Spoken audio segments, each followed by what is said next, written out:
A phone plan by Google. Save 50% for your first 3 months on the Buy Unlimited plan when you join or add a line. Get unlimited calls, text, data.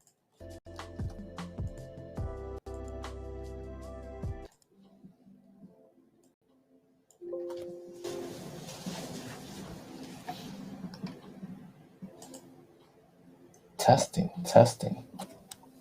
All right.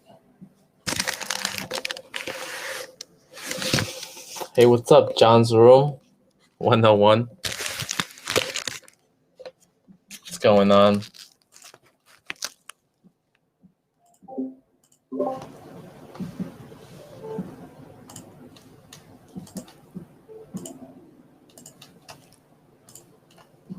Are you guys able to hear me okay and stuff?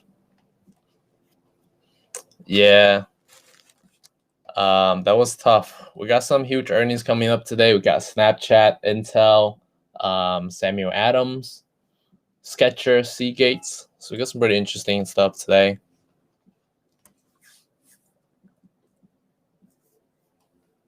But dang, that that Biden thing really messed the market up today. We were looking extremely well. Like it was kind of bullish. A lot of stuff was setting up from yesterday. But then even yesterday, I was like kind of sus already. Something didn't feel right. And you guys are here. You guys heard me talk about it. I was like, yo, I didn't trust it that much because we had that downtrend on the daily, but on the half day it looked kind of bullish, right?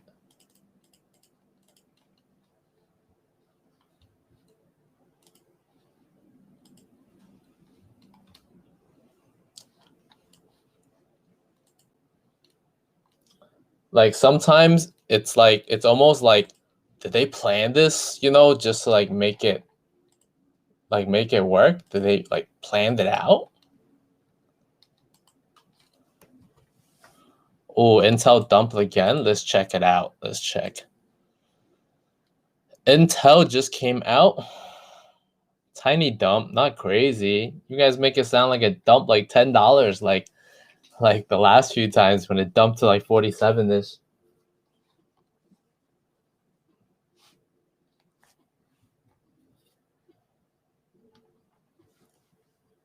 So the dip is not severe when the bad news comes out.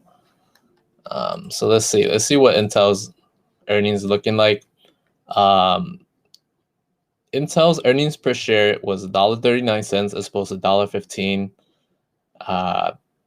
They beat the estimate by 20%, but it is actually a 4% decrease compared to last year's. So that's really ugly. Let's see. Sales is 18.6 billion, as opposed to 17.86. So that's a beat on that side too, compared to the analyst estimate. However, compared to last year's sales, this is like a 6% decrease compared to 19.83 billion. So that's disappointing, man. We talked about it a few times. You're like, yo, how's that possible? Right? Like everybody should be beating last year's numbers, but apparently Intel didn't. Maybe the chip shortage is starting to hit them. This is Intel raises sales guidance. The full year guidance is 72.5 billion. So what is 72.5? 4. So next few quarters expect it to be about the same. Let me check back in the comments. Yo, what's up, Hazard? You about to get the Doge dip? It's a good level. It's a decent level. Some risk and reward there. Yo, no worries, Chesky. What's going on? What's up? What's up, Be Positive? American Airline? Yeah, we can definitely add that on the list. We'll take a look. AAL.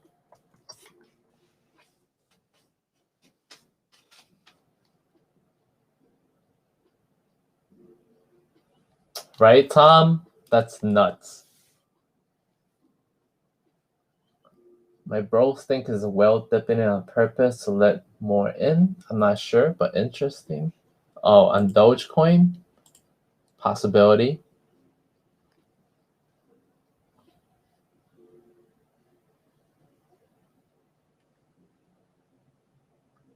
Yeah, that's CapEx.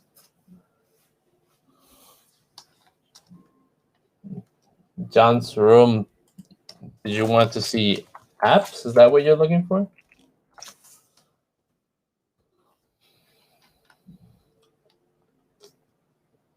What's up, Norgator? We could check out one of those. Probably check out Tilray for you. But we got to go through some of the earnings first. I want to see what else is, I want to see all the stocks report earnings and check them out before we look into the charts. Yo, STX just reported. Dang, I was low-key hoping they drop. So Seagate Technology is the hard drive company. They just reported earnings per share of $1.48 as opposed to $1.32. That's a beat. And sales is 2.73 as opposed to 2.68 estimate. That's also a beat as well. 7% increase compared to last year, and less than 1% increase in sales compared to last year. So they're not doing crazy, but they're slightly better. Last year was trading around $62. And let's see. Dang, I was low-key hoping for STX to miss and have a huge drop from this all-time high area, but no such luck. Seagate sees Q4 adjusted earnings at $1.45 to $1.75 as opposed to $1.55 estimate. That's kind of in line. And then sales at 2.7 to 3 billion as opposed to 2.85 billion estimate. That's pretty in line as well. It's not like it's great. It's going to be a great guidance, but it's pretty okay-ish. Skechers also came out. Intel did okay-ish, not crazy.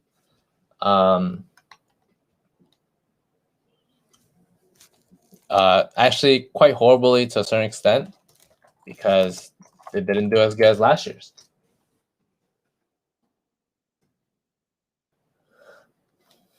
Hey, what's up, sub? Mr. Invest Our Future. What's going on? You want to check out SPY? We can definitely check it out a little bit. BJ reported. Are you talking about like the BJ's wholesale company?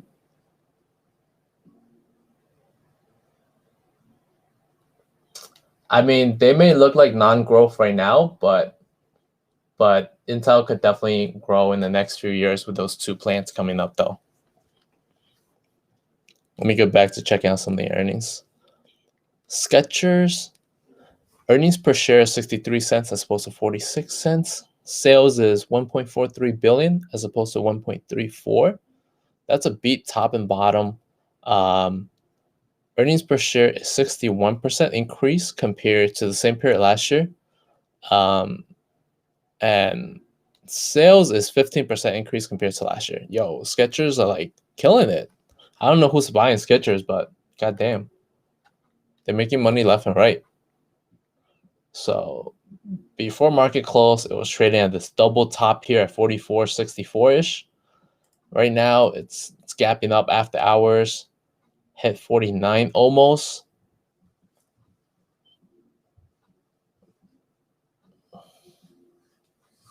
Curious to see if they'll continue to run tomorrow morning. So Skechers says they see Q2 earnings per share at 40 to 50 cents as opposed to 30 cents. That's a huge guidance. Sales is at 1.45 to 1.5 as opposed to 1.24. That's really good guidance as well. That's like really up there, man.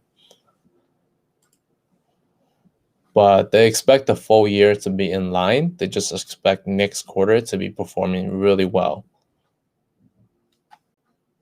Sales for the year, they expect to be pretty good, though.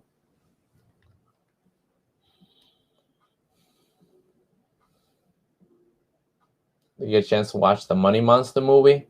Oh yeah, I love those stock movies, man.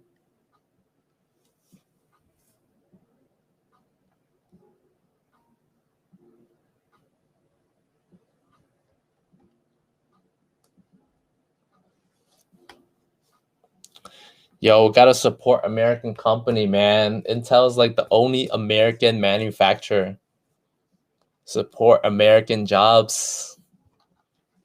A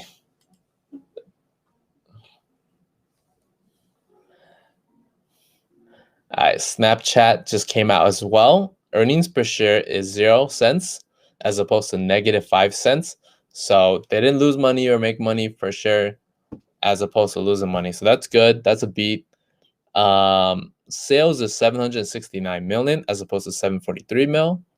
So this is a 3% increase in earnings per share and 66% increase over sales of 462 million last year.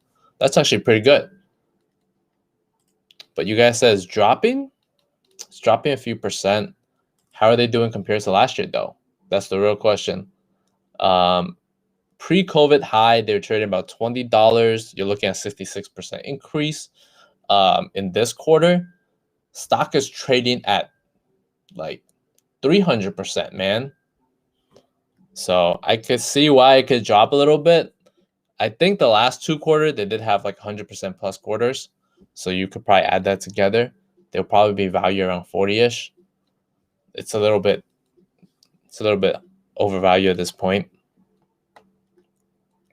Snap Q1 daily active users, 280 million, up 22% year over year. That's pretty good.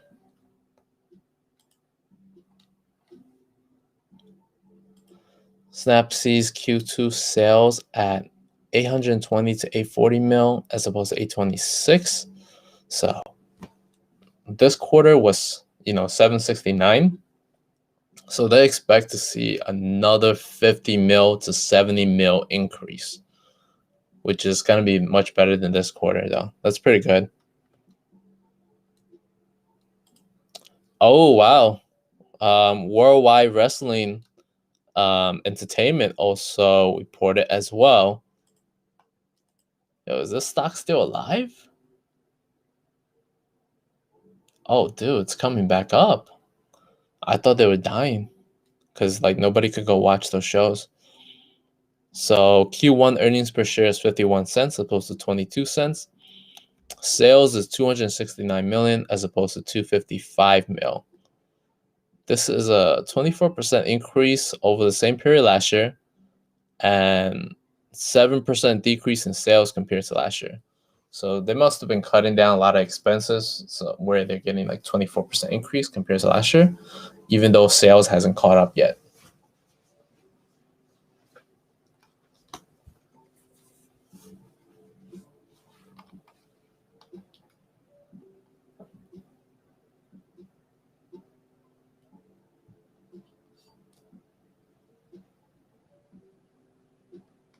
Yo, what's up, Rick's gang?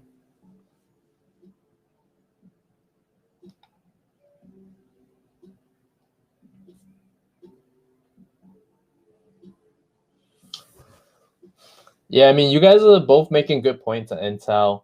I think you guys are right on both sides. Definitely in the last few years, Intel did lose a lot of ground with the previous CEO. But also the previous CEO, he was also a huge what do you call it? He was a huge finance guy. So he was a penny pitcher, and he wasn't looking to grow the company. He was looking to, you know, save the company as much money as possible. So that's probably why Intel didn't have a huge amount of growth when it was on the bob for the last few years. But with the new CEO in charge, we could see some new things coming to Intel. We could see them spending more money. We just saw them, talk about opening 2 factories as well, matching with TSM trying to open 1. So there is a possibility for them to have huge growth later on in the future. But it's hard to say. Nobody can really see the future, right? If we all could see the future, we'd be rich. So I mean, if you guys believe firmly in your theory, go for it, invest in it, right? And anytime if it has a huge dip, definitely time to get in.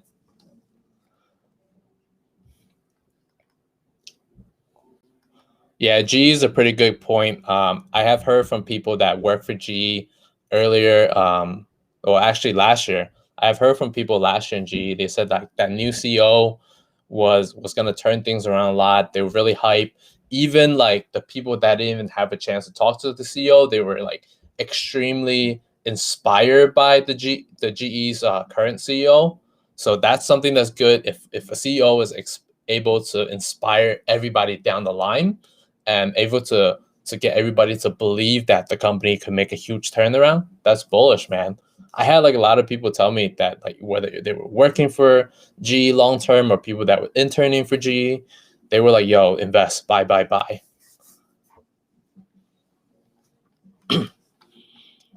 So sometimes it is about the membership, but that's only for investors. But of course, most of us here are like traders as well. So short term, it might not look so good, but long term, definitely possibility. But I think Tom is probably talking more about short term though.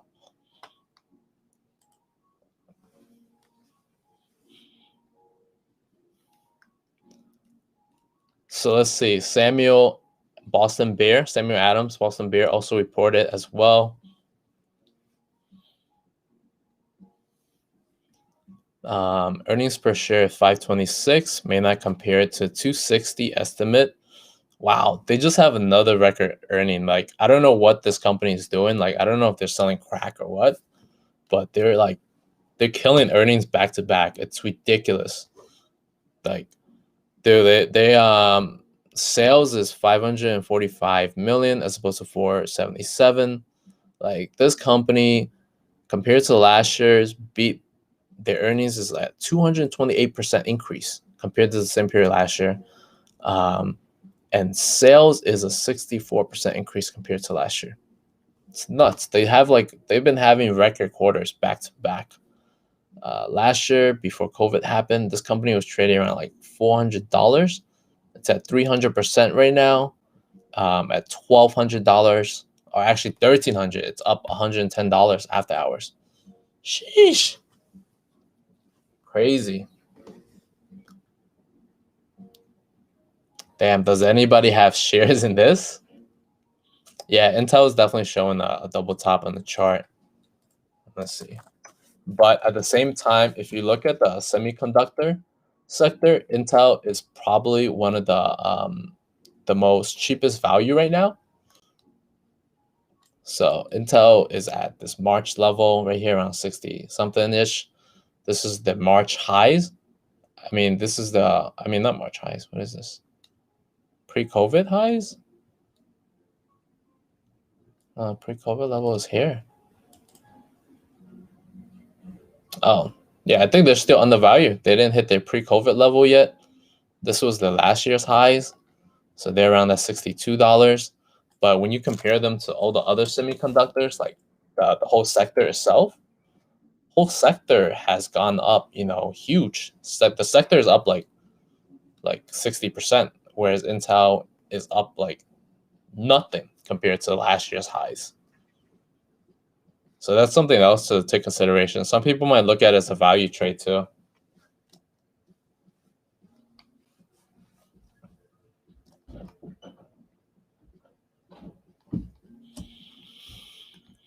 Let's see. Did we get all the earnings today? We got Snapchat, Intel, Samuel Adams, Skechers, Seagate. Oh, let's check out Mattel. I didn't see that one yet. Does anybody want me to dig into any of these earnings? Like we can pull out the report and stuff? Like whether like for any of the big ones like Snapchat, Intel, Mattel, Skechers, or Seagates, or even anything from this morning.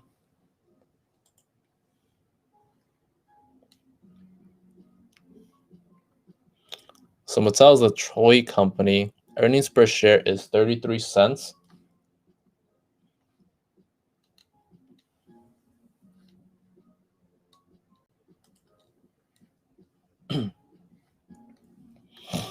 So earnings per share is 33 cents. Beat estimate of 34 cents negative. Sales is 874 mil. as opposed to 687 mil.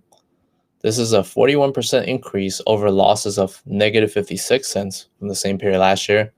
And sales is a 47% increase compared to the same period last year.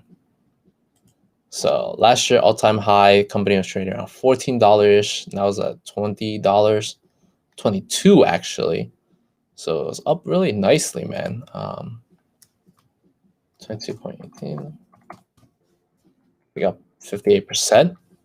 Up pretty nicely. It's kind of reflecting what the earnings is showing as well. The earnings showing a 47% increase. They're up 58%, so somewhat reasonable to a certain extent.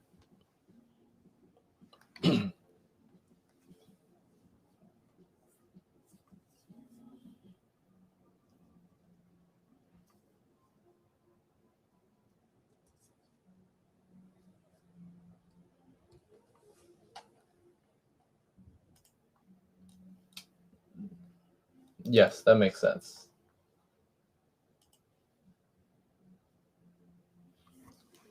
Oh yeah, lumber industry has been crazy. But that's because of the lumber futures. Like the trade price of the lumber is extremely high. Like look at it, right? It's actually at 200% for some of the stocks is actually a discount, to be honest with you, because especially if they're able to make the lumber and like if they're able to like cut down the trees and make the lumber and stuff, 200% is nothing for those stocks because at the current time and price, it was trading around 470 last year. Right now we hit 1300-ish, right? So like 1300 divided by 470, that's about 2.76 times. So in a sense, the lumbers has gone up like 276% in terms of the price, comparing to pre-COVID highs. So a lot of those companies should be making like crazy money if they're still paying their workers the same amount of money to cut and chop the wood and produce it at the mill, where while they're selling at a lot higher price. I think the only area they're gonna see a price increase in the workers' cost is the sales reps, because the sales rep are probably gonna get higher commission, but all the lower labor workers, they're gonna get paid the same. Because why pay them more?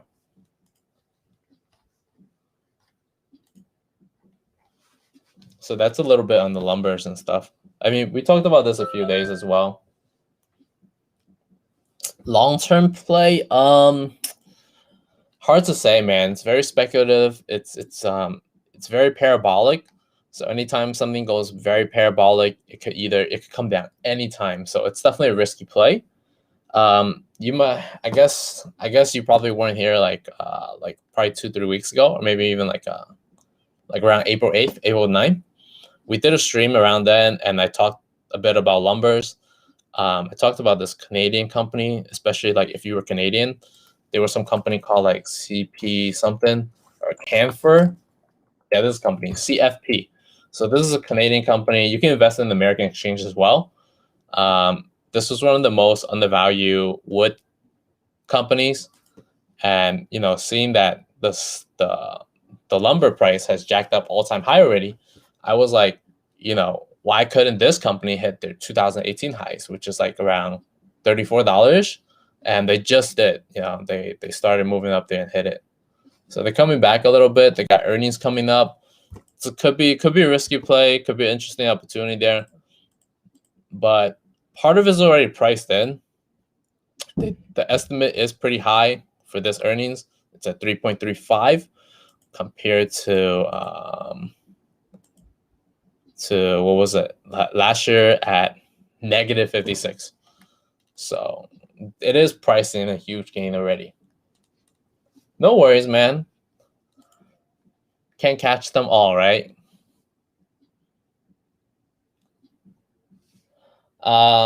Yeah, pool. There were a lot of people talk about it. I don't know, maybe it was you. I know people told me about it last year as well when we were getting into the summer and with the whole COVID thing. But yo, what about those companies that are like selling the mini swimming pools for Twitch streams? Those companies should be killing it. What about Amazon, yo? Amazon should be killing it because Twitch is like a cam site now, right? Is Twitch like a cam girl site right now or what? Tell me not, guys. Tell me I'm wrong.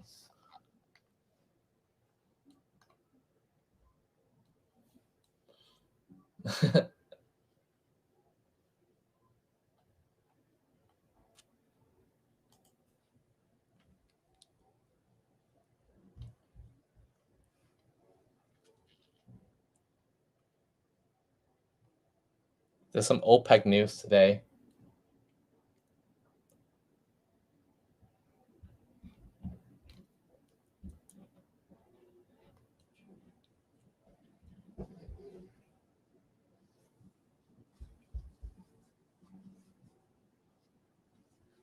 Hold up. Home sales is negative?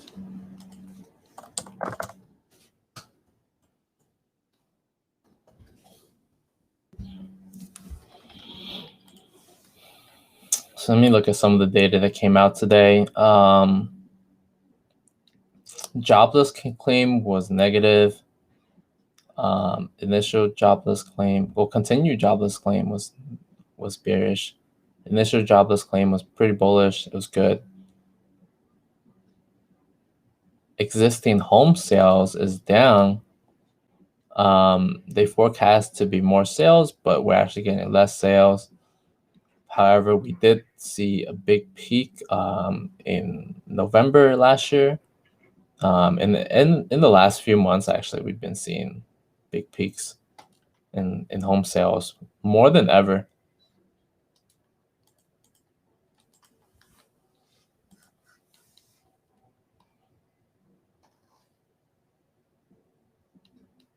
So this is down 3.7%. So a lot of decrease in home sales. I thought home sales would be going up, seeing like a lot of people posting about it, and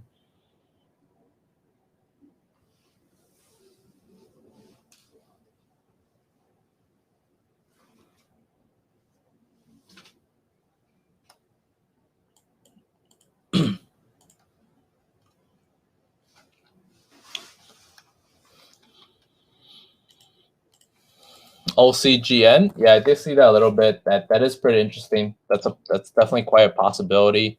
We could see that move back to $10. Maybe even like maybe even back to some of the other highs, right? So there's definitely some big move available there, but it's definitely a risky play. It's gonna depend on how that earnings is gonna play out. You know what the guidance is gonna be. This kind of reminded me of like INO. Like I don't know if you remember INO last year. It was a big like COVID vaccine stock as well. Had huge spikes, hit like 30 something dollars. I remember people were going, "Yo, I'm never selling. I'm never selling at $30. There's gonna be 100 plus stocks like Myrna." But it was a negative operating company. They were about to die, and then they got lucky with COVID. Made a lot of money in terms of sales, and they grind up, over ridiculous percent. So just be careful. If you're in, make sure you're taking profit along the way, locking up your initial investments.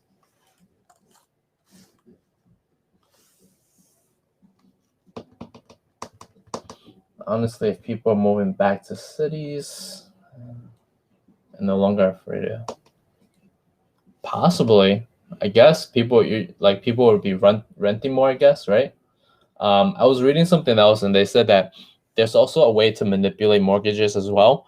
If you get a mortgage from the bank and you tell the bank that you're gonna get that home for rental and you have a tenant already, then you're gonna get lower mortgage rates and stuff.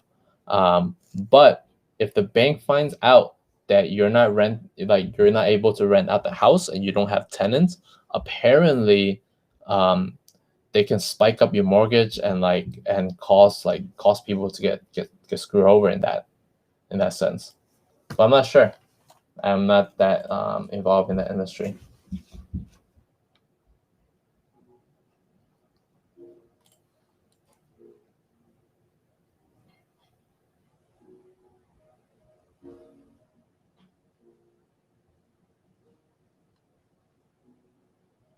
people could be shy of buying homes due to high prices, short inventory. There's some talk about government incentive to buy homes. Plus, there's a whole FUD that there's a real estate crash.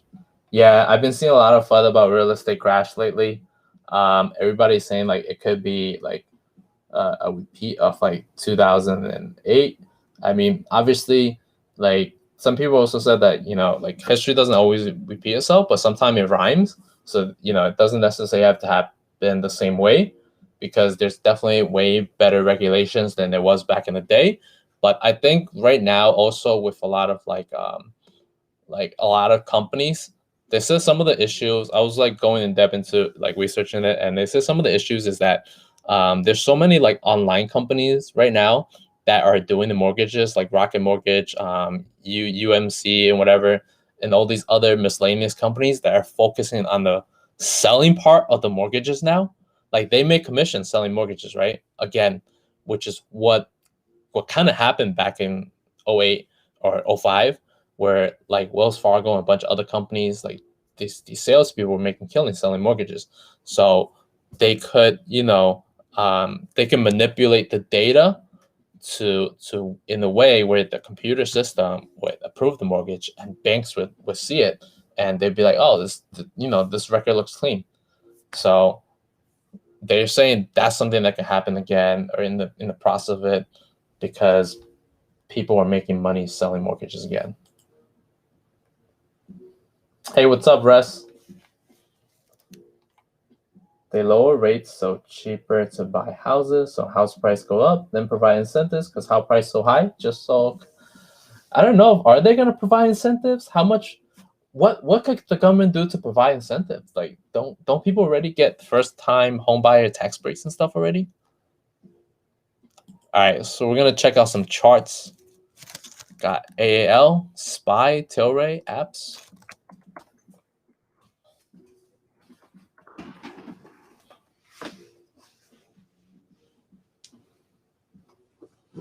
$25K incentives to buy a house?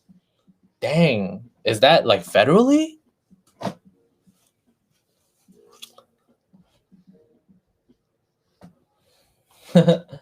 Or 25K to buy a house? Dang, that's crazy. I mean, for New York, that's like chump change. That's not enough to even pay the realtor, man. You know, but like if that's gonna be federally for like, you know, across America, then I could see some value in that. I mean, probably go to like some random like small town and just buy like a, you know, buy like a house and just sit on it, you know, and call it the escape house.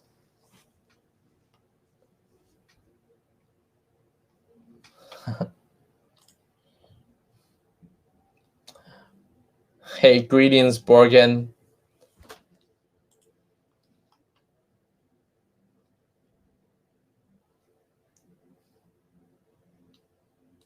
Yeah, exactly, Tom. Yeah, you're completely right, man. They're like, I don't know what they're thinking. They just want to give people free money. They don't want to be throwing the money out there. What are they doing? With the recent dip in crypto, do you see this as a buy the dip for blockchain stocks? Like, right, a hold off, letting it consolidate a little bit more and wait for a bullish movement? That's a great question. Just for you, we'll probably check out crypto as well. So we'll check out that chart a little bit, see where the direction is looking like, see what the indicator is showing you.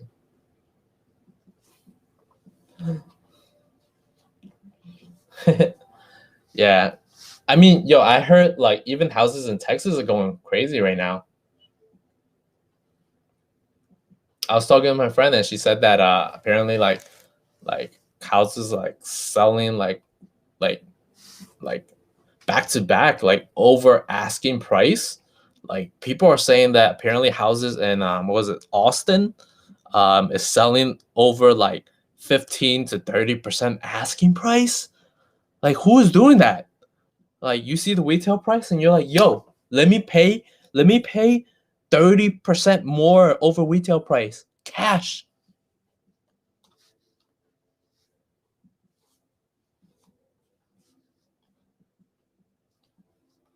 Oh, people from Cali are moving to Texas? Like, I guess, right? I mean, I guess if they're selling their houses in Cali from like, 1 mil plus, like houses in Cali are probably like, 1.3 mil, 1.5 mil easily. And then they go to Texas and these houses are like 300K for like a mansion, and they're like, yo, I like this mansion. I'm gonna throw 500K at it just because I like it.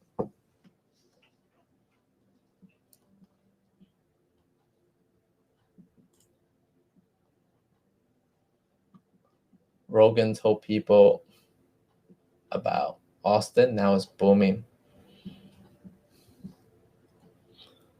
Following that, would love to hear your opinion on the impact of those random new tax proposal as they yell in relation to the buy the dip mindset. Oh, that's a good one. That's a good follow up. All right, let me chart this up real quick and then we'll get to the crypto stuff. This is a pretty good support line here.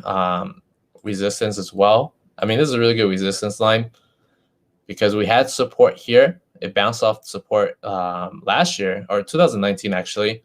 And then we kind of almost looked like we were breaking over it, but it ended up being a fake out. And as you can see, we tested again, got rejected off it. So we got to find the next level for it to potentially bounce off. So if you're in American Airline on the technical side, this is where I could see the next bounce off being around the $19 area, even $18.90. That's a possibility for a bounce play there.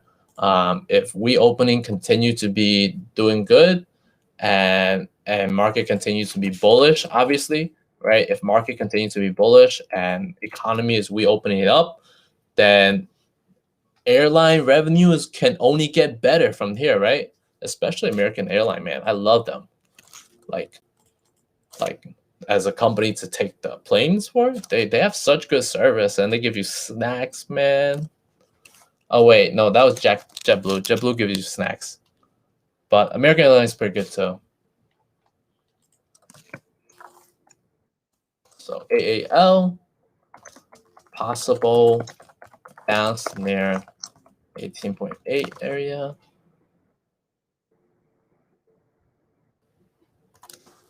Target 24.5 area. So that's the American Airline for you guys. I hope that helps. Let's move to the next one a little bit. APPS.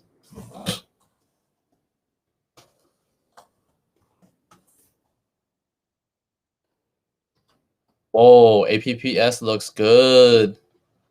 Didn't somebody ask about it the other day? Because it's already charted out, so somebody definitely had to ask about it. So we had this bounce like 3 times off this line here. We missed it by a tiny bit. The line is at 66.6. We hit 67.7, missed it by $1.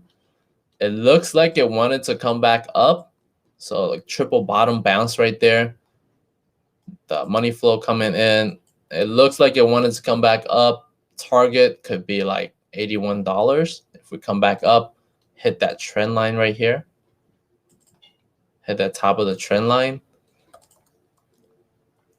So we got that crossover here, pretty bullish. Looking like a reversal setup coming back up, but we will also need market to maintain the bullishness. So obviously, if tomorrow the stock market goes like, yo, we wanted to drop under 410 for SPY, what's gonna happen? This is gonna come back down and test this level again.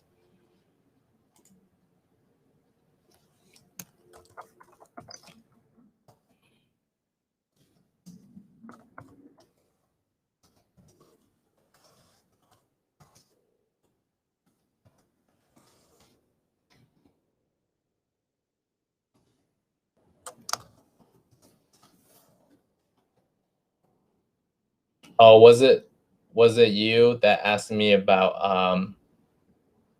apps yesterday, Kip Waffle House?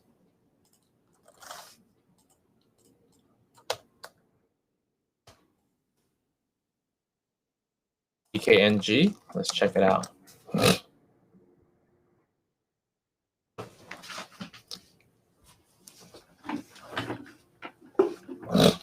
Let me catch up on the house.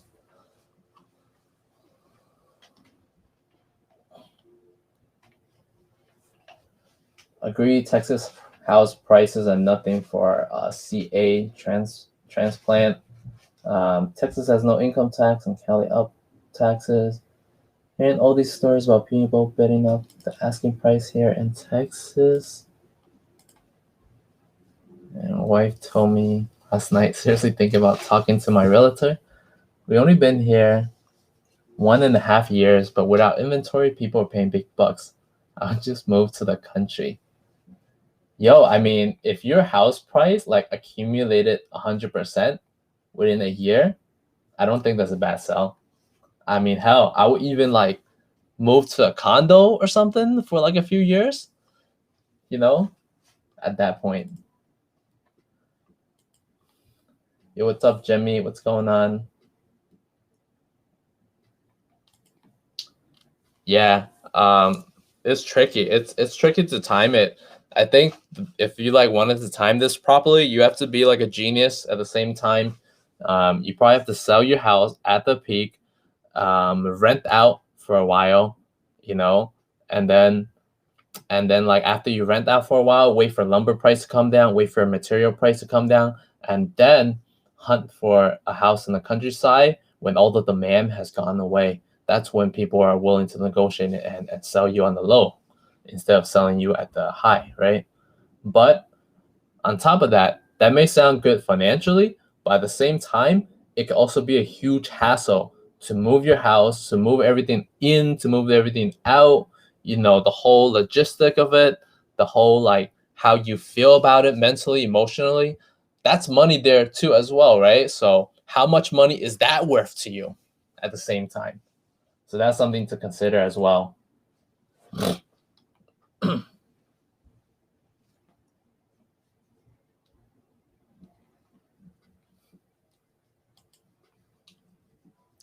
Yo, non-existent, man. Non-existent. Gym's been closed. Completely shut down, so I haven't even been there. I did kick my bag a few times in the backyard, but not much.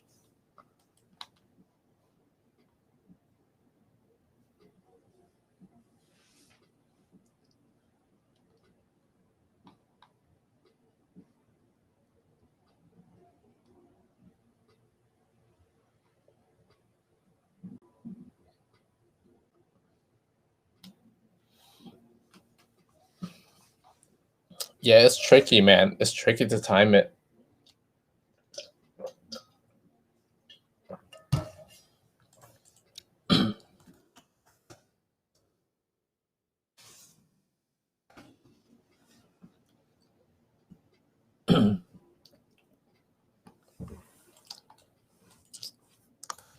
Yeah, we can add Baba to the list. Let's check out Tilray a little bit.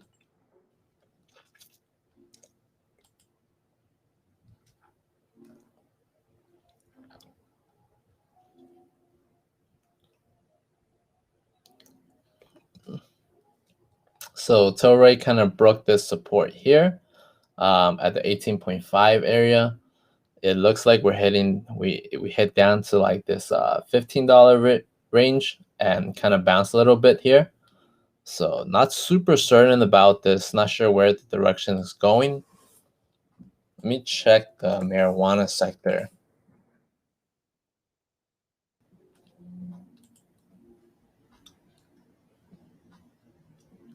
So, okay, so in the marijuana sector, I had seen this bounce already.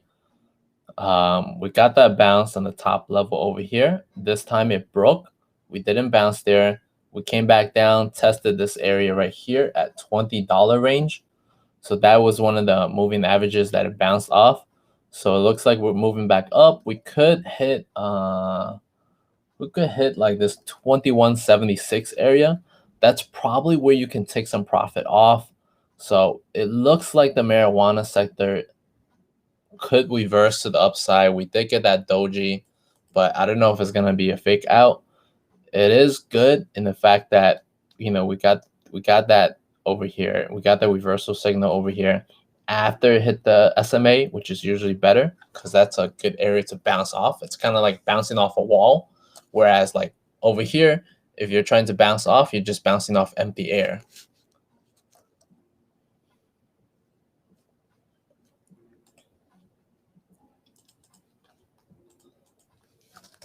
MJ sector.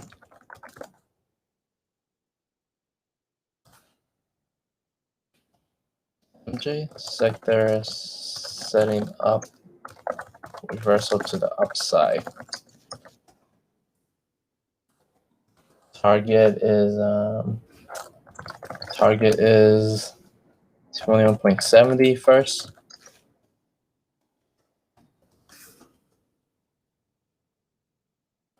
After 2170, we could potentially hit this $23 area. So this is the sector in general. So obviously, if the sector is going to do good, most of the marijuana stock is going to move up with it as well.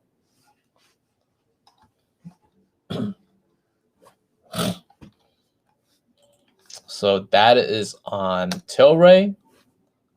You guys wanted to talk about Riot, crypto, BTC, and so on. So let's check that out.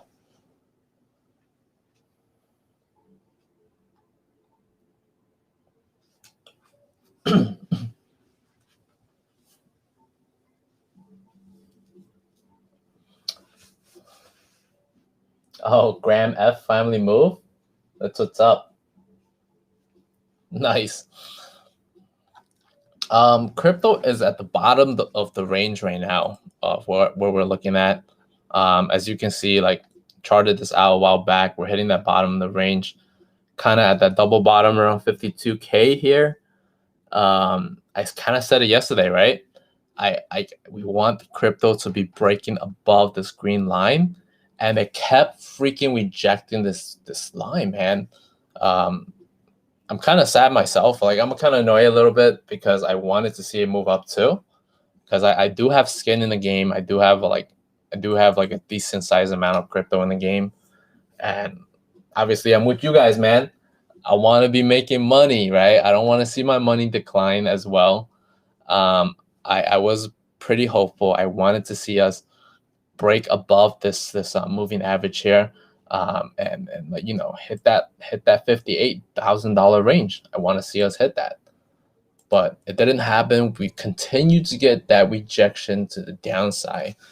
So that's kind of bearish. It's like every time we're trying to move up, got smack. But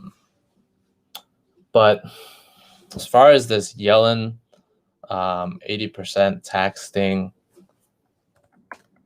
let me go on Twitter.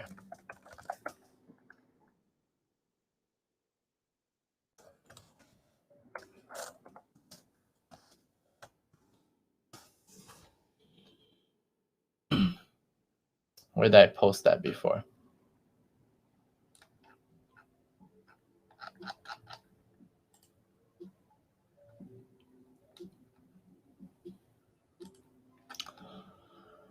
So this whole talk about it could be fun, but you know, sometimes, like, you know, talk about Yellen to propose a capital gains tax as high as 80% for crypto trading.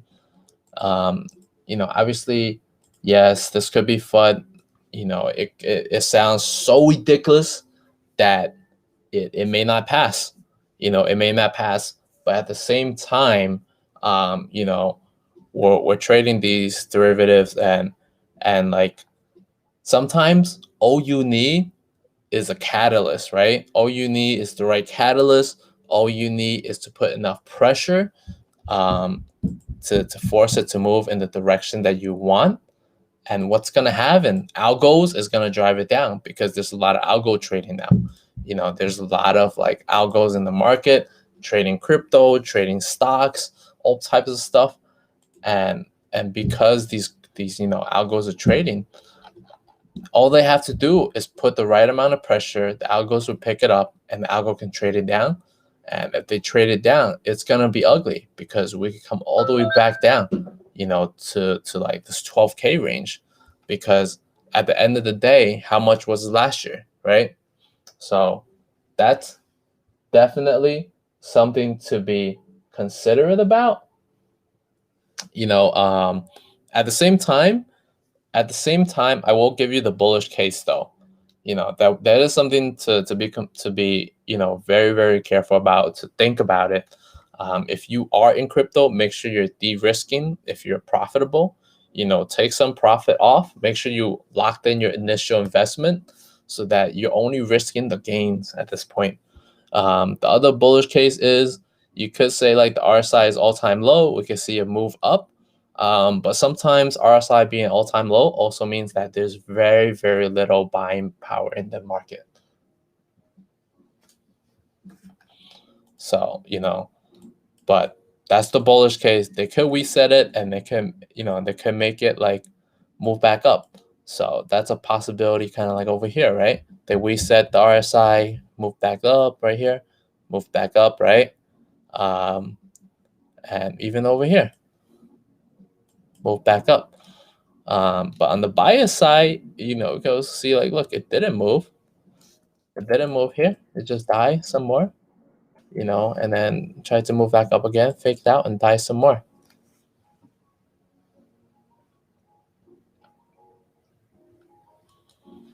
So, but also don't get stuck in this belief, Let me find this market mania chart. This is something that like they used to share when we went into the crypto market back in the day. Let me share this with you guys.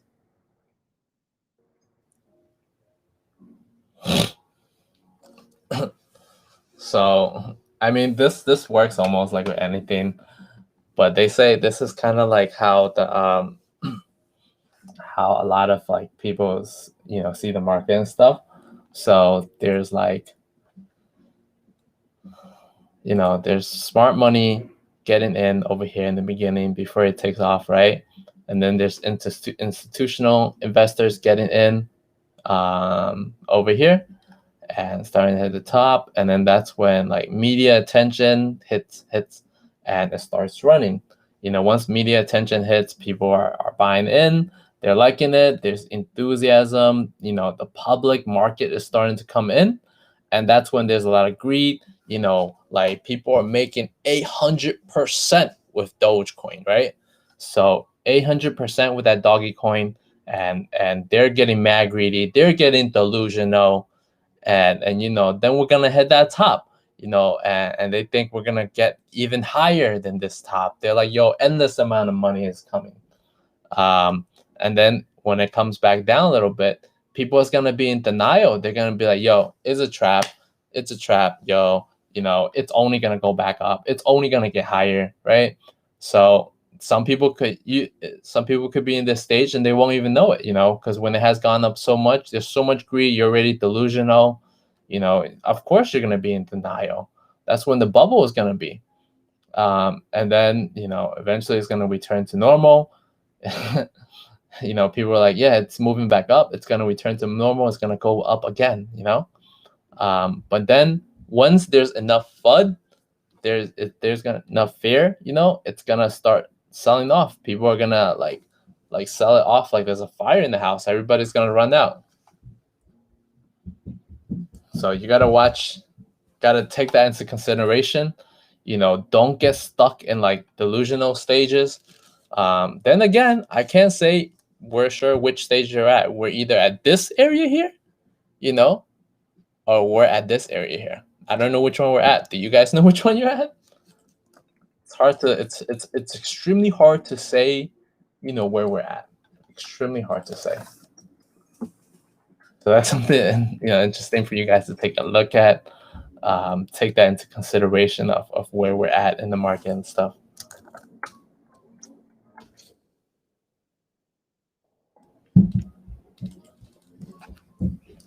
But I'll tell you one thing's for sure though, man. I started taking profit off like a few weeks ago. I've been taking profit I've been taking profit for like the last month. I've probably taken out like 20. I think I've taken out like 40 something K out of the crypto market already, so I'm pretty okay. Like right now, I'm just letting it ride because I don't know when the ride is gonna end. But at the same time, I also been in from back in the day. I ridden through the bear market and it was hard, man. And holding through this whole situation and whatnot, it's extremely hard. But I just wanted to make you guys aware of it. Make sure you guys aren't stuck in delusional stages and stuff like that. But yeah, this is definitely interesting area. If we're gonna bounce, this is the area. This is the area. Let's bounce. Let's bounce, boys. Let's go.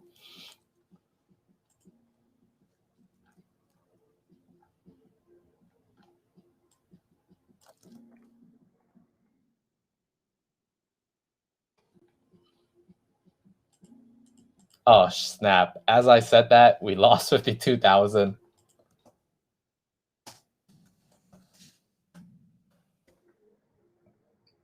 So in response to like the question earlier about investing in Riot, investing in Mara, this could be a buying opportunity here, or this could be the beginning of the end. So definitely invest at your own risk, and only be willing to risk what you can lose, because we're at a point right now that we're either gonna bounce and you're gonna make a lot of money investing in Riot blockchain because they mine crypto, or it's at the end, and if we do end up breaking under 40,000, the stocks are short with the Nvidia, because I remember last time cryptocurrency crashed, Nvidia got wrecked. This was Nvidia over here in the 2018 to 2019 crypto crash. So that could be a possibility for Nvidia as well if that happens. Oh wow, shoot, that double top, that double bottom pattern really worked out.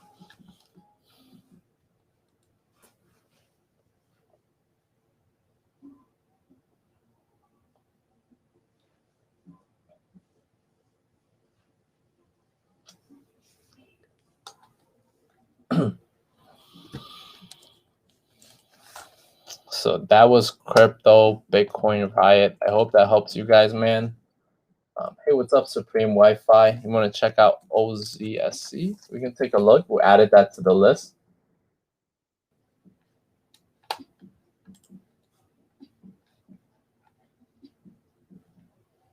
You guys don't want to see 40, okay? You guys don't want to see 40.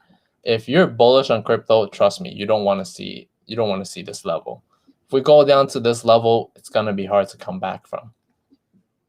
Like if we go down to this level, there's gonna be so much fear in the market. I don't know if you want to buy the dip, man. There's gonna be a lot of fear.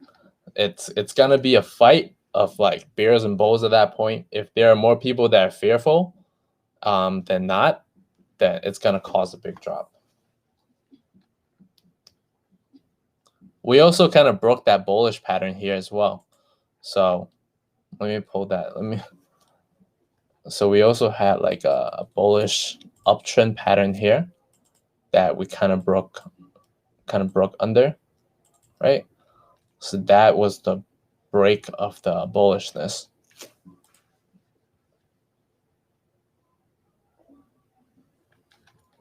Yeah, like think how much people would be scared. The other thing that I don't like that's going on right now is there's a lot of scams.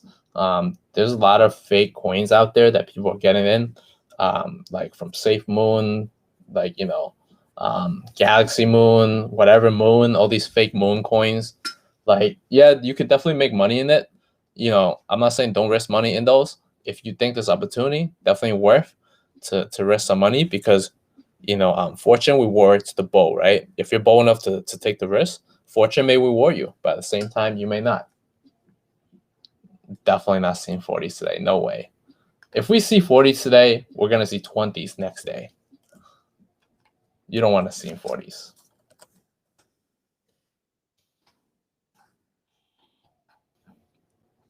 So somebody asked for the SPY chart a little bit earlier.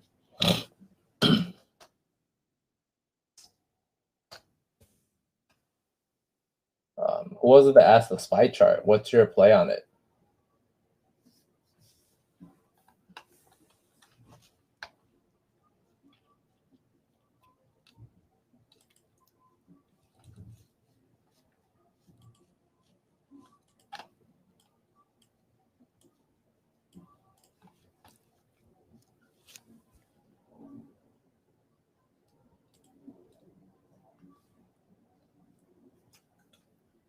Yes, sir. That's exactly what I mean by those like scam coins.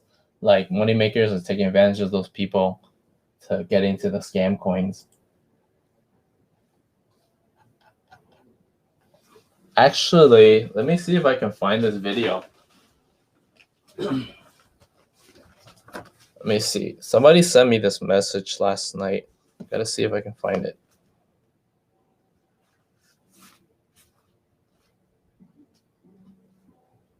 There's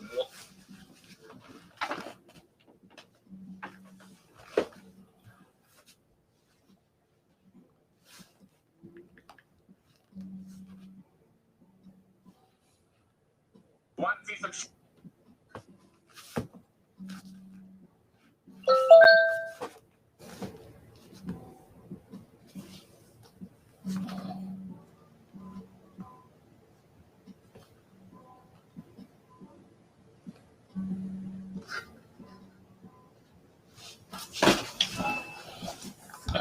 the sudden drop was due to the tax rate hike in the stock market.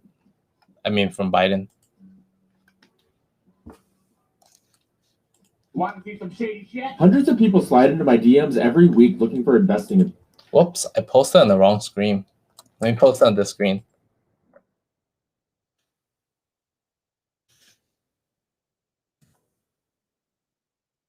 Sometimes the TikTok volume is a little bit loud, so let me know if this is too loud or if it's just right. A lot of crypto promoters. These people offer to pay me thousands of dollars to make videos on their cryptocurrencies, some of which are even big-name YouTubers. Their goal is to buy this cryptocurrency, have me and others make a video on it to push up its price, then sell it for a profit, leaving you holding the bag. I would never go along with this because I'm not a scumbag. But many creators do not abide by the same ethical code. So if you see someone promoting a cryptocurrency, remember they were probably paid to do so and are trying to rip you off. Want to see some shady shit? Hundreds of people slide into my DMs every week looking for investing advice. But lately it's been a lot of crypto promoters. So yeah, so that's been happening a lot. That's why I would be careful, what you're investing in.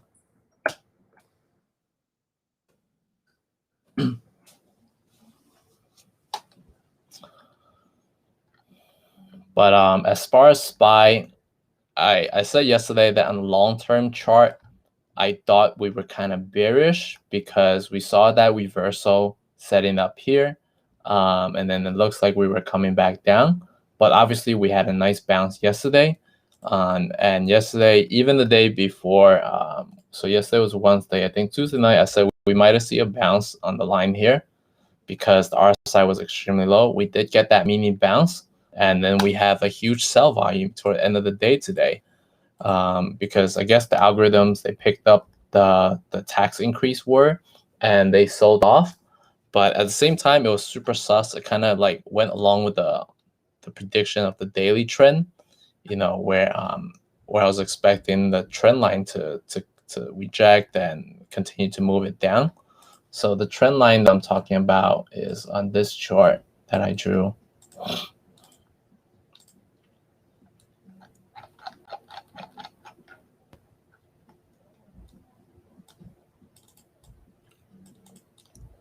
So kind of at the top of the trend line, we thought it was going to reject a little bit earlier.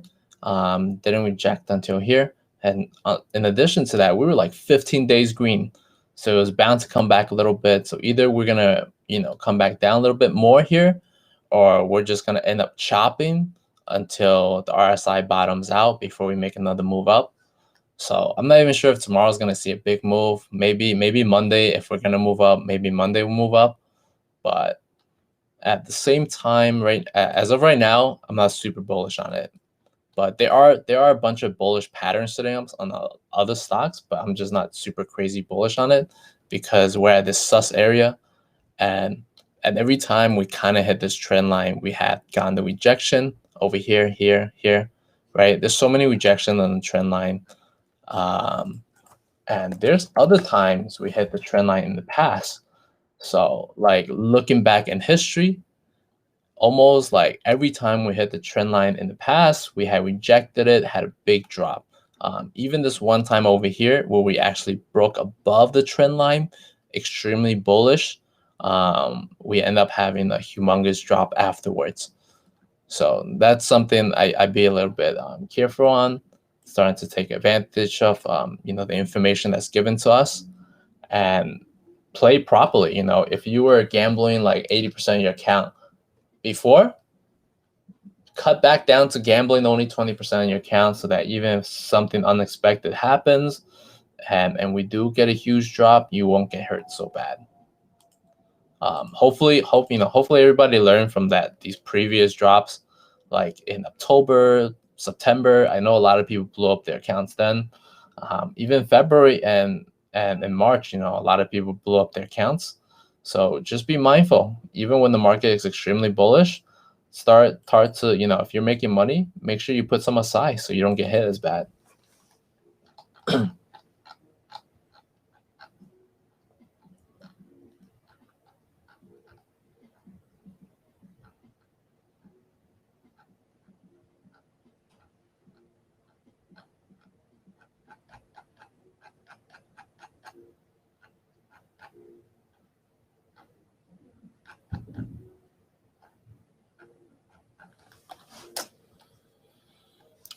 Let's check out the other chart, DKNG.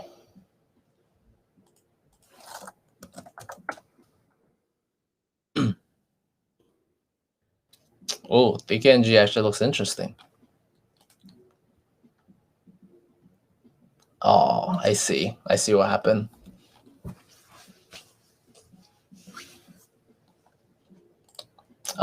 As far as investing, I've been investing for like over 10 years. I got really lucky. I started when I was young, and then I got addicted to it once I saw my portfolio grew like a lot, over time, because I had gotten super lucky, started investing, in 2009. So obviously in that time, market was all-time low, so it could only go up from there, right? And then once I saw how much money I had gained from that initial investment, I got addicted to it because I was like, I want to keep making this money. But who wouldn't? But I've been trading on the technical side for the last few years, constantly trying to improve more and more, because the market is always trying to humble us, man. Nah, we're not hitting 40s. We're good. So DKNG, this is one of the bullish trend lines that we have over here that we've been bouncing off quite a few times, and it's been holding pretty well.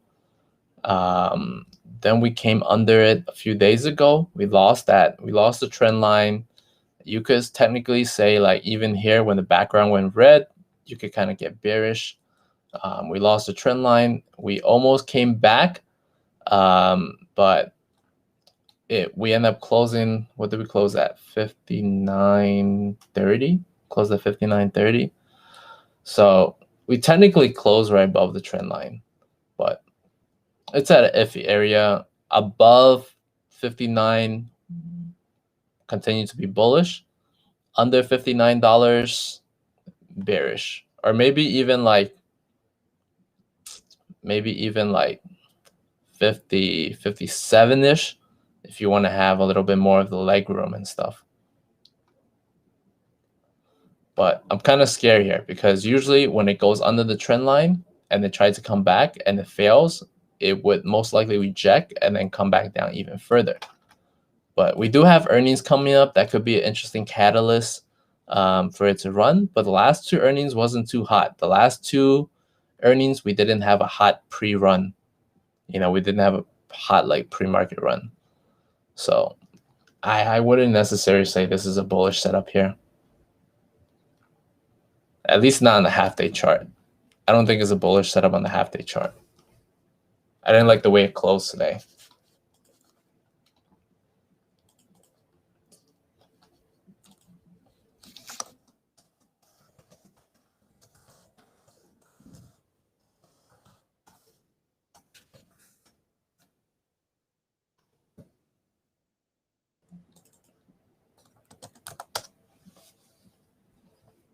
Yeah, and that was such a bullish open too. It opened at like 59 and just came down all day. Oh, we actually closed at 57.17, so So actually that's horrible. We closed down here. Why is TradingView telling me current price right now is 59.30? That's weird. Because I just looked at my Thinkorswim and it's saying that it closed at 57.17. So that means we close under it. If we close under it, we're going down. What do you have, shares or calls?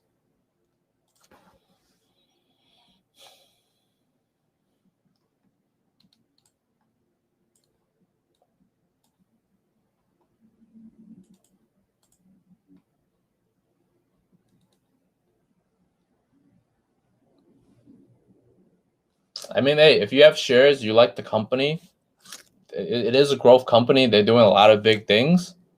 Only thing you can do is buy the dip.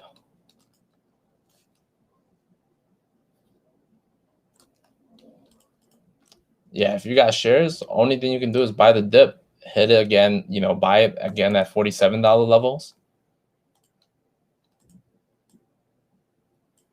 If it gets there. I'm not saying it will get there. I'm not saying to short it there, but that's an opportunity to buy the dip.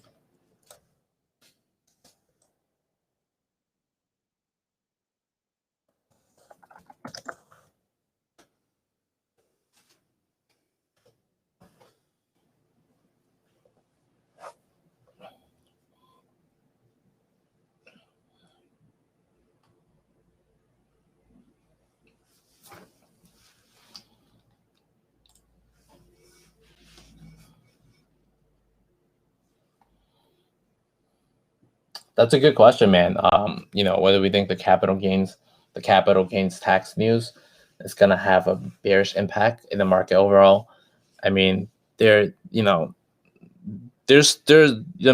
can argue that, yeah, it will, because a lot of the investors are rich. But at the same time, it's just tax, man. It's whatever. I'm personally not too crazy about it. They could raise the tax high, they could raise the tax, they could drop the tax low. It doesn't really matter to me at the end of the day, because look, if they're gonna jack this capital gains tax up by like 2-3%, yeah, sure, you pay a few $1,000s more, whatever. But what are you gonna do about it, man? All you gotta do is make more money, right? That's my mindset on it. So I'm not extremely bearish on it. I wouldn't exit everything, or I wouldn't stop trading or investing just because they raise the tax up. I would just focus on, consistently locking up profits and keep making gains, right? Or if you always lose, you never had to pay no gains. Just kidding, but I'm not too crazy about it. But that's a good question. As far as the market, I think a lot of the market is traded by algos and computers and stuff. So if this drop was due to algos and computers, it's probably a short-term drop. Just having it signal for the algorithm to drive the pattern to where it wants to go.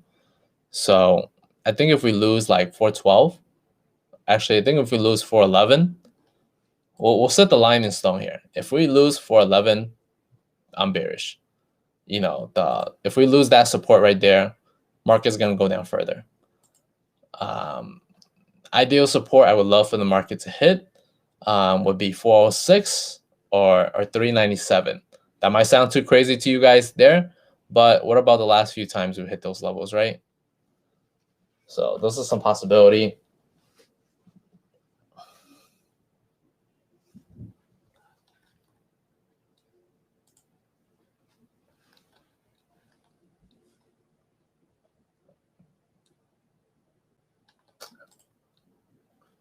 Anytime, man. Glad I can help. Hey, what's up, Trade Doc? See Mara hit bottom today. It looked like a touch on support. I mean, yeah. You could at the same time, you could look at it and be like, hey, I think Mara hit the bottom, right? But at the other hand, is it really the Bitcoin bottom? So that's another thing to take a look at. We did look like we were gonna set up move back to $40.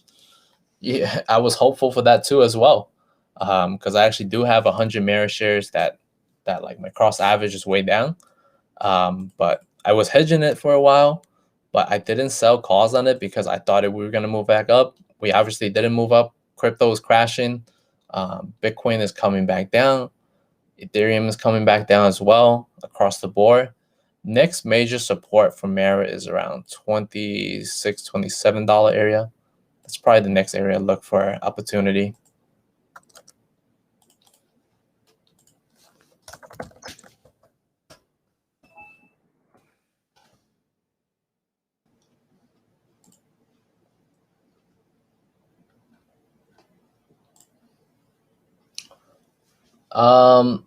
Yeah, you could hedge, you can get SPY puts, but at the end of the day, it depends on what positions you have, how much of your portfolio is at risk and things like that. Like, I kept saying like the last few days, or even like the last week or so, I kept saying I've been taking profit on the way up. I've been taking profit. Like I was taking profit nonstop. I literally sold all my like Apple call positions like last week. I just kept taking profit along the way because I was worried something might come. And sometimes the best position is not to be in puts or calls. The best position is to be in cash, because sometimes the market makers just be playing games with you. One day they make it look like it's going up. The next day they make it look like it's going down. And you could play puts and you could play calls and you can lose on both sides, right? But if you're in cash, you weren't making gains, but you weren't losing as well.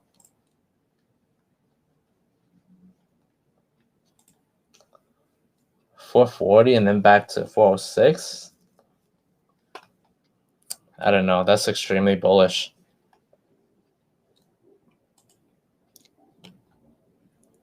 I mean, I think if we hit 398, we can hit 440.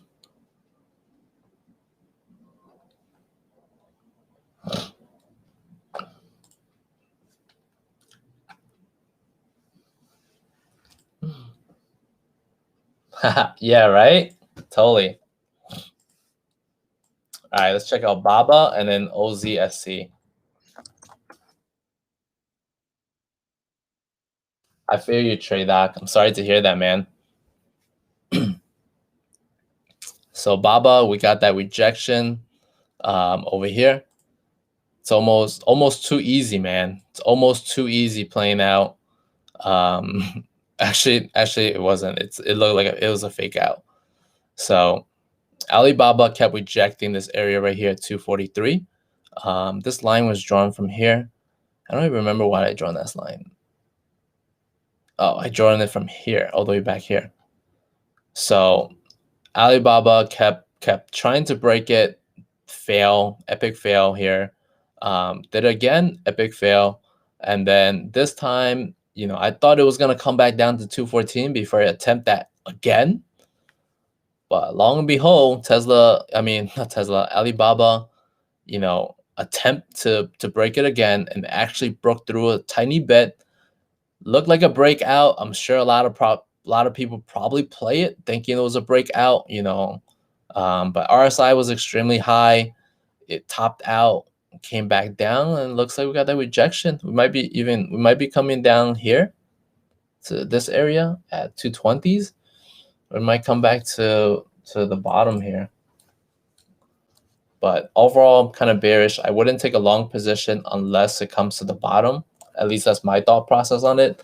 They do have earnings coming up. They could have an earnings run at any point in time, depending on what they say or things like that. But as a playing by technical strategies and stuff like that, I wouldn't touch it unless it hits one of the lines. I mean, that's how I would play if I was playing technical strategies. But if you want to play by gut feelings, that's another way to play as well. Right? Let's see.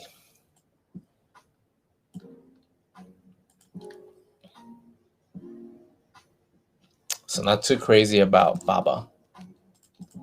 But I'm not too crazy about the the China stocks in general, man. They burn me good, so I don't really want to get into any of one of them. Anytime, Norgator. Thanks for stopping by, man. We appreciate you. Have a good day, man.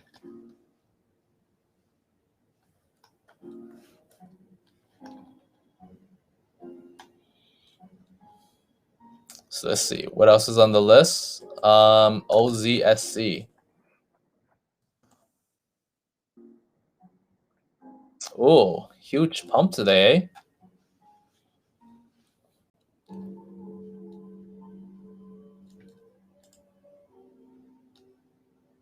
Dang, this company used to be like $1,800. They must have done splits at some point.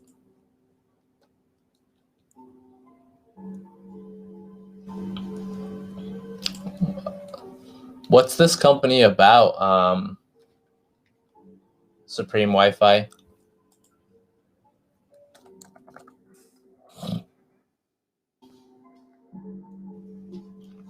So why did they move today?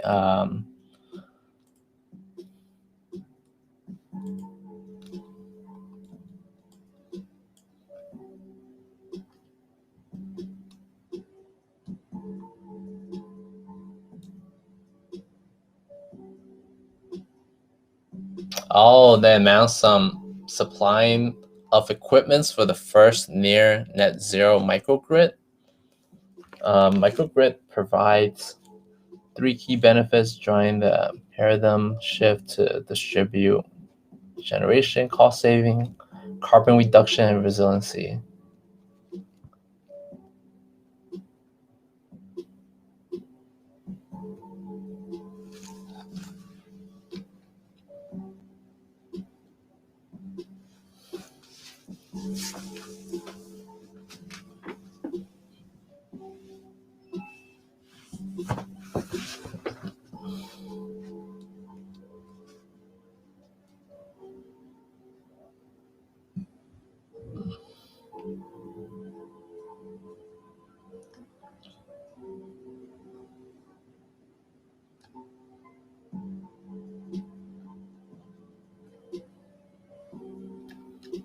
$3.7 million.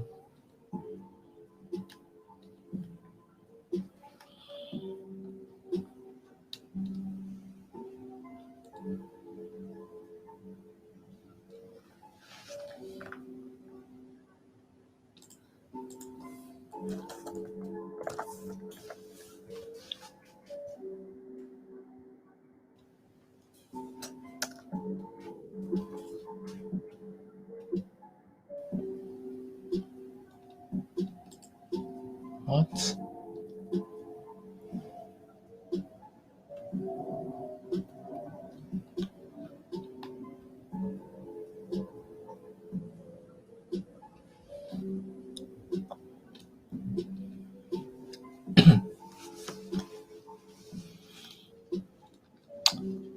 Is an interesting company. I don't know much about it.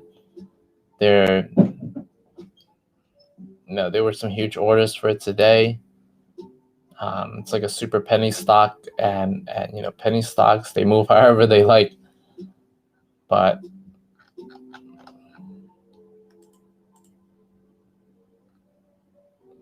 that was pretty interesting news. They said they were going to get like $3.7 million. The company is operating at a loss of negative 13.6 million. So that's going to help them increase a lot. Maybe it'll even save them and, help the whole company turn around. But I don't know if that's old news or new, or, I don't know if that news has already like been around previously. So that's something you're going to have to kind of double check as well, and look further into it. It's not I don't really touch penny stock much, so it's not something I'm super crazy about. But if you want to invest in it, maybe it's probably worth throwing like $100 or a few $100s into it, see where it could go. This is the pretty interesting support level over here at 9 cents. We do have some tops here at 19 cents. So that's an area to take some profit off for sure. And then Try to take some profit. Could try to take some profit off 26 cents area, and continue to take profit along the way if you get into it.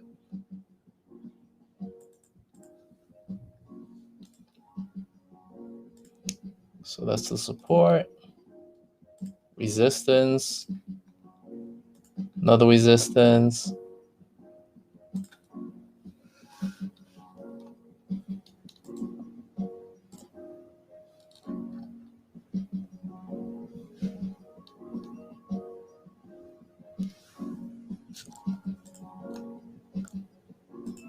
I'd probably take profit at the 20 cents area if I was in it.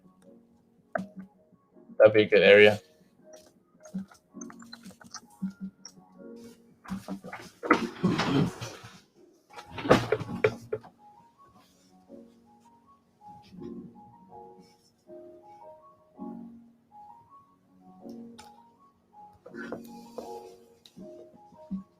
Oh, hey, what's up, SkySense? VIAC. Let me see. Let's check out VIAC. Sorry if I missed your comment earlier.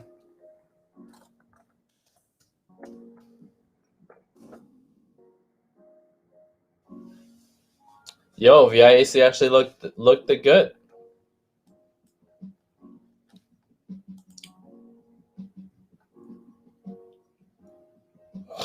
Where did you get in at?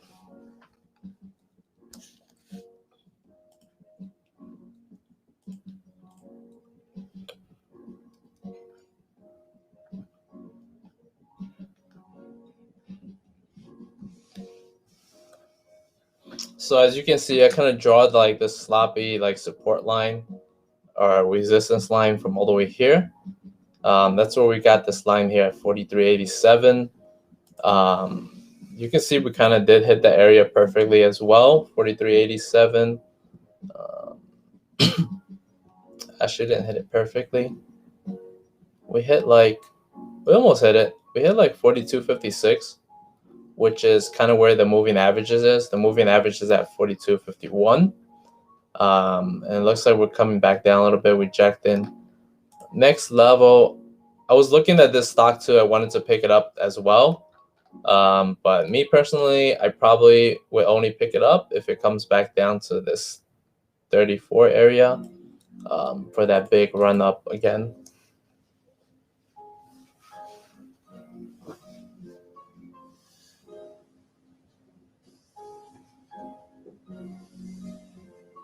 So that's where I would pick up Viacom. But if you're in the profit, take some off. Take some off, man. Market's uncertain.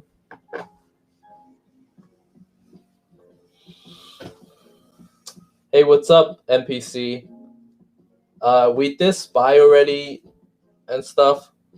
So if you want, I can send you the chart again. But otherwise, I would probably recommend you to check out the I'd probably recommend you to check the chat over again a little bit later.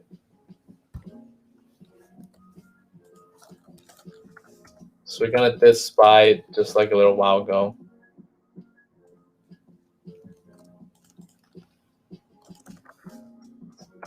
That's kind of the possibility SPY. We discussed it a little bit. I think same thing with plug too. We have plug already charted out. So it's hitting that resistance perfectly over here, 28.90. You know, it could come back down to 22 again. If it's a fake out, that's what would happen.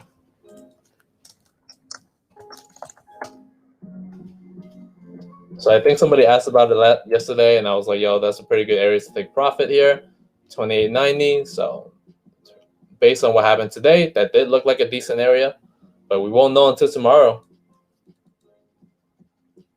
Hey, what's up, RB Nico? QS, I got you, homie.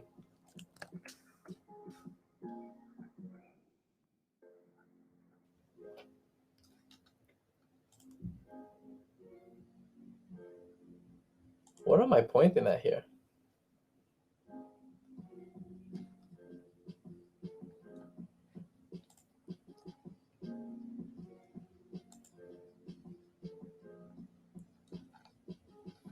Oh, know what I'm pointing at?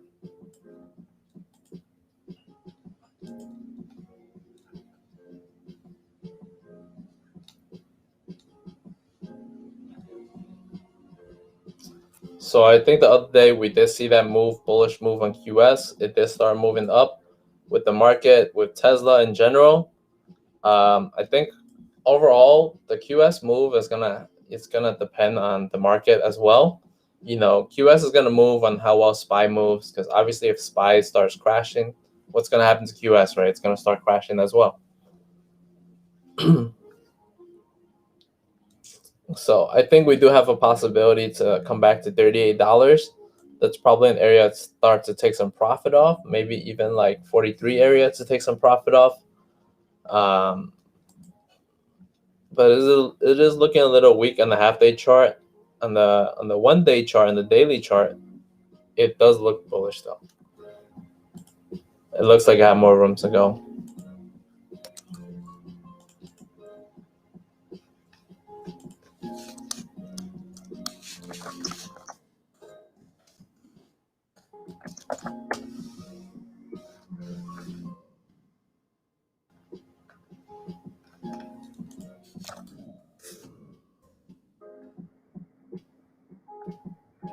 Gotta buy low, sell high.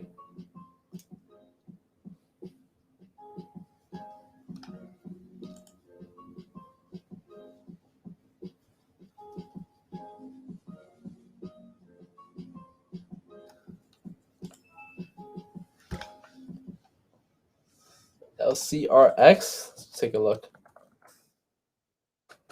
LRCX.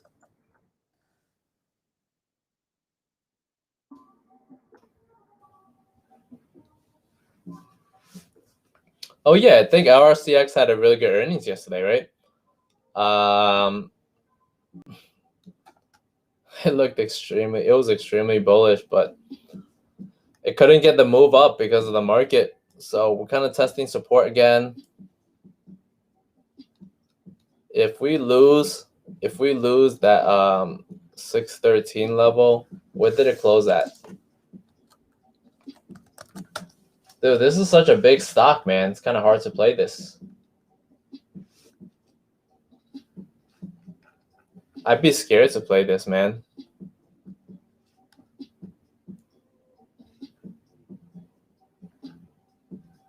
The premium must be crazy on it. So this is gonna be a interesting level here. I think if we open under 613 tomorrow, it could go down further. Yeah, I know, man.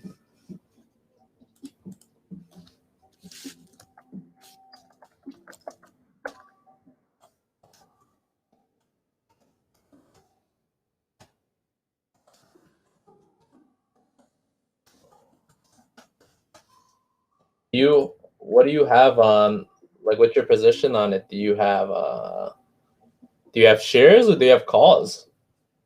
Damn, if you have shares, you're a baller.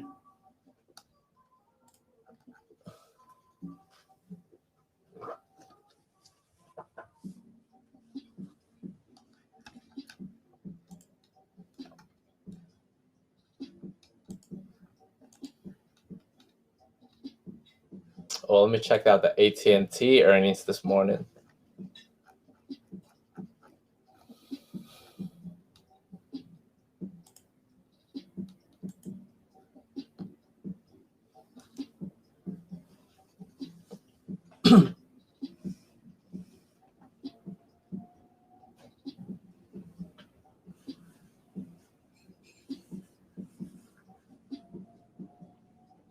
Oh, yeah, calls expiring tomorrow.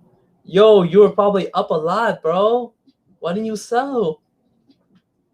I hope those are like runners, right? Just like leftover money.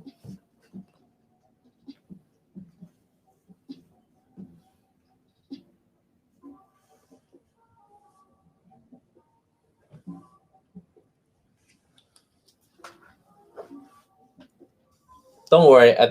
You might have hope. The market dropped so much today, it can only go up from there, right?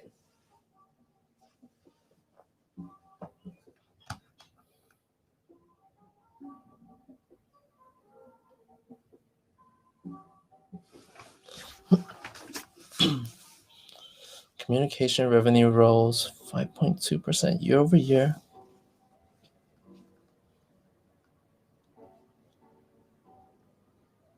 Warner Media revenue rose 9.8% from higher subscriptions, advertising, and content revenue. Ooh. Latin America revenue declined. Damn.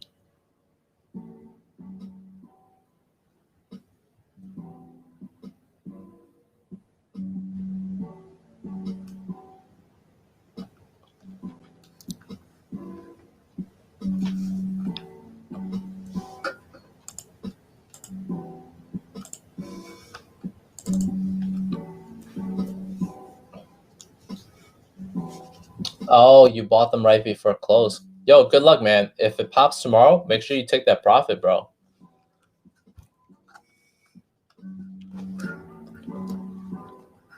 It is at a good support to buy.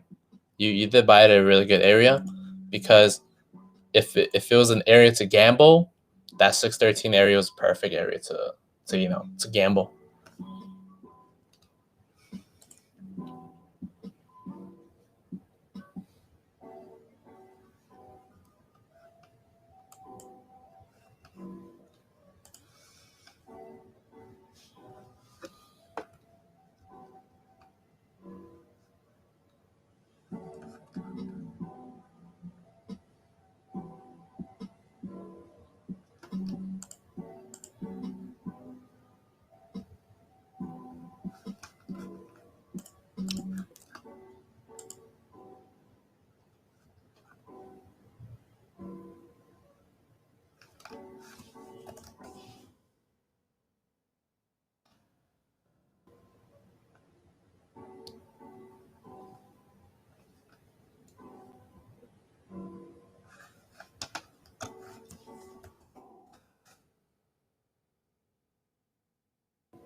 So yeah, if you're looking to exit tomorrow, I think 617 is gonna be a good resistance. And then 621 or 623 are next resistance. But if it hits like 621, I probably exit there. I think that's a really good area to exit already. Even the premium should move up if we open near that area. All right, Sub. Thanks for stopping by, man. Appreciate you for hanging out.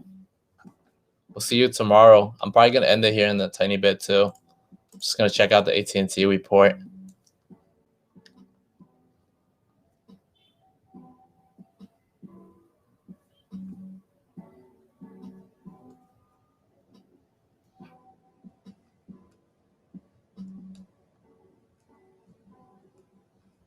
Ooh.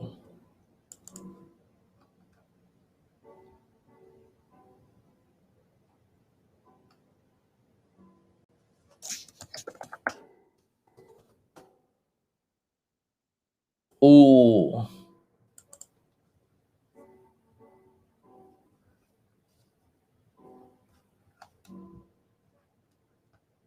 AT&T says we continue to excel in growing customer relationships in our market focus area of mobility, fiber, and HBO Max. They're saying HBO Max continues to deliver strong subscriber and revenue growth in advance of our international and AVOD launch for June. Ooh. Yo, what if this becomes the next Disney? 2.7 million subs for HBO Max? No, that's how much they added.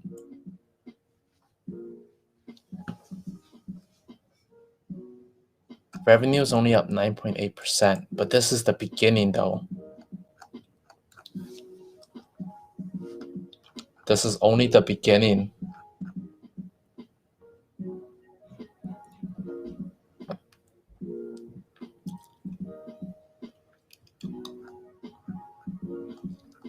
I think they just did a promotion too. So I was looking into like AT&T, HBO Max. They started doing a promotion. AT&T started talking to my cousin, and he works for like AT&T, and he said AT&T has like a live streaming TV service now, so kind of like DirecTV, but like an Android box version apparently, and their Android box version is quite expensive, but it also offers like HBO Max included for 1 year. So what's gonna happen with that is it's going to like, it's kind of a boomer thing, you know, for people to get like this still. But some people like that. A lot of people like that, and it's included HBO Max in it. So that's gonna increase a lot of subscriber count, and it's gonna pay money to that HBO Max revenue, and could potentially see a huge increase. And if that happens, like this is for long term though. We're not talking about it's gonna happen tomorrow like that. But if this happens like long term, it could pull the Disney. Like when Disney started spiking, like, you know, over here, right? This is from Disney Plus. This is all from Disney Plus gains, because the parks is making no revenue whatsoever. This is all from Disney Plus. So if AT&T can increase their subscriber growth and continue to grow that section of their business, we could see a move like that easily. Easily, man.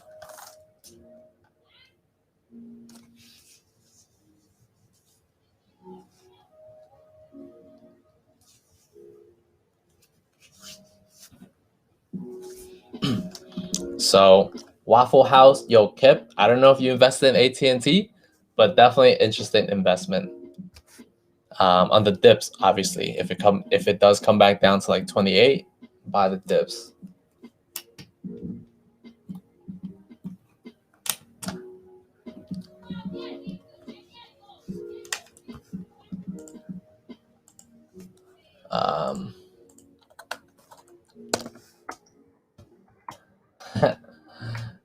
Those are good questions, LPs. Luke, MPC. Added to the 007 watch list. So you got 140 calls for PDD.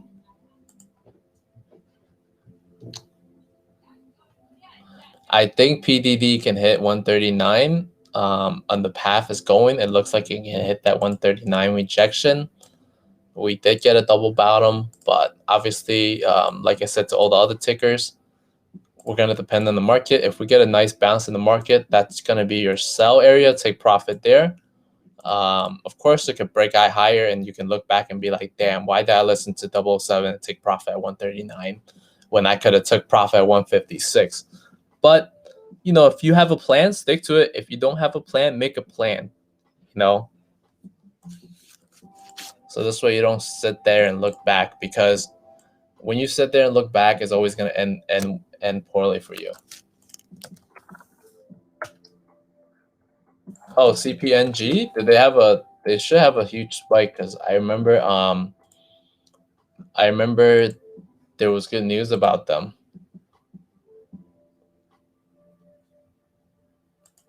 Damn, where did I see that?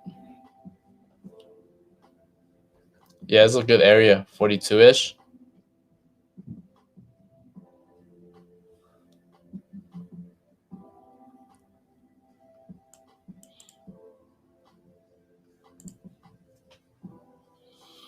Yes, sir. Yes, sir. But yeah, guys, I'm out, man. Have a good night. It was good talking to you guys, taking a look at the interesting tickers that you guys throw at me. We'll definitely be back tomorrow. I don't think we have much earnings, but we'll be back tomorrow. We'll check out American Express, Honeywell, Kimberly Clark's, AZZ, some of the earnings before market opens, but we'll check them out after hours as well. See how that works. see how everything, you know, played out. But have a good night, guys. Take care, man. It's a common thing, man. It's not you, RB Nickel. Everybody does that.